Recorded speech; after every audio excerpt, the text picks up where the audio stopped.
We're back now for Monday with the mayor, and Terry Seitz is joining us. I guess we didn't really coordinate on the outfit. No, we didn't. So can we talk about thing one and thing two today? Because I started my morning out rather interestingly, as it's one of those mayor things today.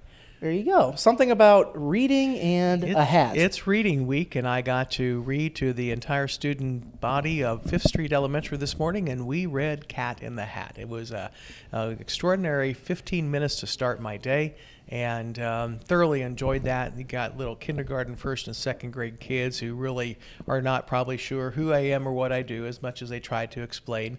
Let me see. They guessed that I was Mrs. Jesse's husband. She's the principal, and anyway, that was rather fun. So I know it's made Facebook today, and yes, I did wear the red and white striped top hat while I read, and it was quite an experience. I love those moments. You can't buy those. Well, that picture is going to be circulating. That's just fine. It's part of the game, and it's part of what we do. It's no different than riding in the fire truck with Santa Claus. No different than going out to have lunch with the kids. It's what really mayors are called to do, and it's sometimes, as a leader in the city, you just laugh along with it and roll with it. I was disappointed I didn't get on stage with Joshua Kane the other night at the Jasper Arts Center, but I did get my hand raised in time. Well, there you go. Did he try to read your mind? Man, it was amazing. I can't begin to describe what we have in our community. And, of course, Joshua Kane out of New York was not only a performer Saturday night. He was with schools, children, and seniors in the community. The Jasper Community Arts Department, we are the only city in the Midwest that has an arts department funded like our street, fire, park, and police departments as part of our civil city. And we have some grants and stuff that go to help that. Of course, they sell tickets and bring money back in as well. But we had last year in 2014 reached out and have engaged more than 30,000 people with the arts department. And we're also part of the Kennedy Center, and that's just a phenomenal attribute that I think that as now this is our 40th year for arts, I would hope that people understand, and the citizens of Jasper, just really how much an impact this has made in our community, not only from the ability to be exposed to the arts of all kinds, but also then to realize that it is part of a recruiting tool for many of our companies as well, and those who like to basically call Jasper home. It's part of the quality of place. So my mind did not get read, but for the life of me can't figure out Bradford how he did what he did. Speaking of recruiting tools, you also have one in terms of economic development now. Potential workforce housing. Right. In October 2013, a gentleman named Pete Schweigerhot came into Jasper City Hall, and he had heard about our downtown Jasper master plan and was looking really for a project of the 2013 submission year for state tax credits for housing. Housing sometimes is senior, housing is workforce. It all depends. But ultimately, we took Pete on a tour of Jasper. We utilized our downtown and riverfront master plan and said, here's some possible structures, here's some property, and they were looking to repurpose property, which perfectly aligned with the downtown Jasper riverfront master plan, while ultimately not choosing to look at either the two Jasper Cabinet or Hoosier Desk buildings along the riverfront. They did take an interest in Jasper Office Furniture Company, Jofco. That company had just undergone through a sale. New owners were coming to take over the building, and that began an engagement process that a year later, in the fall of 2014, led to a submission. And it was for 67 workforce housing apartments. Essentially, these are apartments, but they'll not be limited to seniors. And they'll be a little bit different than market rate, because that's what the state's tax credits do.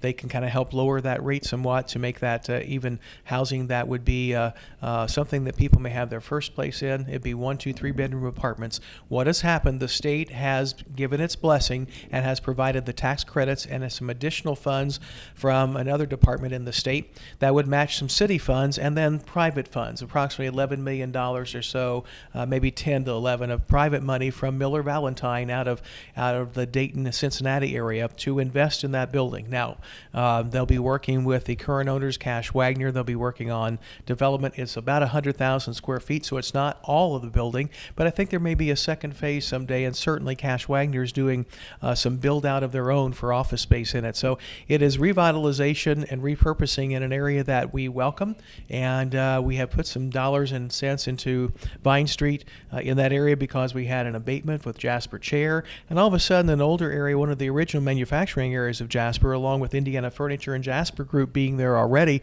in some fashion, that area is going to have a whole different look. But to have the residences come in there, it's in a good, safe area. You're literally 3-4 blocks from St. Joseph Church. You're about 3 blocks from maybe 4 blocks from the library.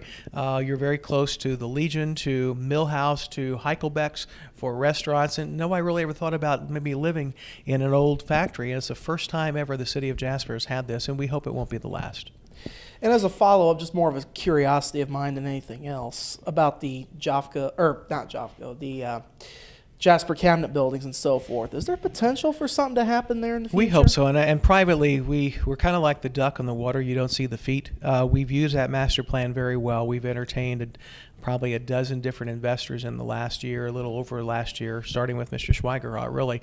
And we've had some interest generated. We also know that since we do not own as a city either of those properties, they're working with private owners. And the private owners of Hoosier Desk, the private owners of Jasper Cabinet are certainly, trying to do their part too, to say, we have an interest in not just holding on to these buildings for whatever, but is there a real need? So I would hope that is the case. I know that there have been discussions ongoing for 6 months or so for different reasons, different uses, and we hope that literally engages. There's a private interest in the development of that, not dictating what that should be, but also then that would help be another leverage really in that plan. None of this comes with we hope the private money is there, but ultimately we know we have to, and we likely will need to do some city investments in, let's say Jasper Cabinet really doesn't have a street access. It doesn't exist. It's along the railroad track, so that's part of the master plan. And we know that there are discussions between the library board and the arts commission that I've brought those two parties together and say, let's at least consider that and let them have those discussions, and we'll see what will play out with that as well as they take their next steps. But ultimately, again, we were driven by meetings and stakeholder interviews. We had 300 plus people attend meetings about downtown Jasper, and they guided that plan. We had 75 stakeholder interviews with individuals that guided that plan. This is not the mayor's plan. I'm very proud of it. It's really planned by the citizens to say, Mayor, do something with those buildings, get things done. What's interesting, the Jofco building, while City Visions, Gamble Associates advised to look beyond just the identified buildings, to look at other properties. Don't limit ourselves to that. While not specifically in the plan, that was right there and included in our Stellar application last year. While we didn't get Stellar, we did get the play out. And so we have things going on. Bradford, I remind you, with that investment of $12 to $13 million that we believe will take place, the $7 million private investment from Smithfield that will come for the Giga City build out. We've had more than $40 million of private investment come into Jasper because of the abatement program, and I know that at least Kimball has one is bringing more jobs to Jasper that is just a private investment on their own, no abatement.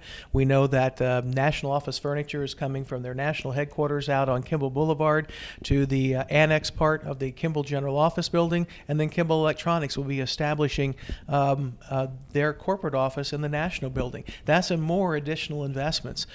We're kicking it. We really are, and we're doing it in our own way.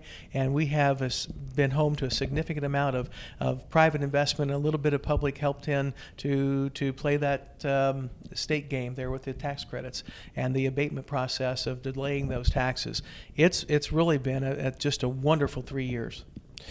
And before we let you go, a little stump for your State of the City address. State of the City addresses, I'm available. I'm going to make the official State of the City address at what's called the State of meetings by the Chamber of Commerce. I think it's March 30th, and that will be my official public one where we'll be inviting council members, board members, media, of course, will be there anyway, but we'll send a specific invite that's the mayor's official address. However, I don't mind giving private ones to civic clubs and things like that. So, Kiwanis, Optimus, Rotary, anybody like that would like to have me, I'd be glad to come by and update you as we can on the State of the City as of March 2nd, 2015.